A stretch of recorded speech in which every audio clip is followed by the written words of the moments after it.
The Rebelle blasters have been pretty interesting. Sometimes they're just complete clones of other blasters, usually they're the ones that actually come out first, and other times they're blasters that have these really hit-and-miss gimmicks. Some are really cool, some are really bad, it kind of depends on which ones you get. However, they're always doing something kind of interesting, and the Secret and Spy line has been gimmicky, to say the least. However, it's had some pretty cool moments. Is that going to carry on into the mini Mischief? I have no idea. Spoiler, yes I do. But yes, the mini Mischief. It is a small Jolt-like blaster that we've seen pretty recently. Not too much on the back of the box here because it's in 15,000 different languages. The main gimmick of this blaster is that it can fold up. You can kind of see right there on the package. Yes, it comes with 2 darts, a pink one and a black one, no decoration, and no stupid lights or any kind of little red things to decode your darts with, even though it's a Secret and Spy line, which is pretty interesting. I've already freed up the blaster here, so we'll take a look at it. It's got a lanyard on it. It's the cheapest lanyard I have ever seen. I have bought products from China for doing repairs that have come with better lanyards, so I'm not too impressed right there. But essentially, you pull that back, you place a dart in the barrel right there, and you fire it. Going to say right off the bat, this trigger is really uncomfortable, and the blaster itself is, well, really uncomfortable. I know it's meant for, like, a girl hand, but I have girly hands, my hands are tiny, and I can't grip this perfectly. It is also supposed to be a compact blaster, but this trigger is god-awful. Look at this, it's... ew. Well, how does it fold up? The answer is, if you press the button on the handle, you can kind of flip those down and have it not do anything. There we go, pull that out. And it folds up perfectly like that. And then if you want to flip it out, you just kind of go like that. And it's good to go. And yes, you can take a dart and fold it up. And it will stay in there just fine.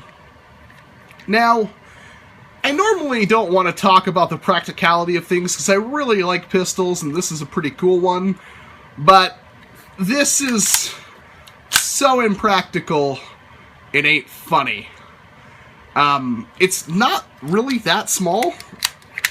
I mean, comparatively, here is a big shock, and it's really not that small. A Jolt is smaller than this thing. It does have a nice small profile, but again, it's really not that small. The ranges are pretty decent. I mean, I can't really show ranges, but it hits with a bit of power, so it's not a complete miss or anything like that. But I don't see you ever actually concealing a blast. You can't conceal it primed or anything like you can with a Jolt, and I just don't see you flipping that out, pulling that back and firing. And keep in mind, I've practiced this quite a bit over the last couple of days, so I'm really good at it. And yet, at the same time, I don't see this being useful in a war whatsoever. It's very uncomfortable. It's very difficult to master the flipping. You can't really flip it closed all that well because it has to be ranked free. And there's lots of little bits up here that can get caught on clothing and they don't feel really good in your pocket. I don't know. I usually don't like to say anything super bad and want to find the silver lining on everything, but this is just not practical. It's definitely cool, and it's only 10 bucks. I will say one more negative thing, and that's the quality of this blaster feels terrible to what I'm used to from Nerf. There is lots of places in it where there's bits of plastic sprue sticking out.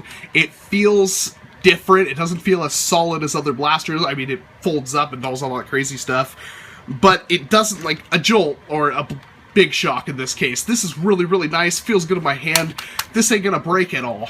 This thing, I feel like I could twist it in half and snap it, and that would be the end of it. I know it folds up, but the plastic feels a lot cheaper and a lot nastier.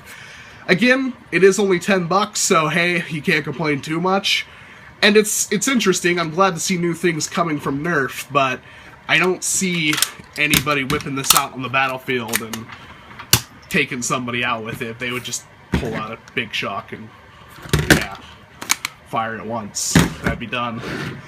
So all in all, I'm going to give it a pass unless you really like the flippy action. But other than that, I'm going to say stay away from the Rebelle Mini Mischief, which is a shame because I actually was really excited for this blaster, because what I thought was that the blaster was going to have the plunger down here, and this part right here was going to flip up, and the handle was going to fold down. That would have made a lot more sense, because then you could have flipped this part up to feed a dart in and flip it back down to fire it, which would make it a lot better than like a Fire Strike or anything like that. But it doesn't do that, so who the hell cares?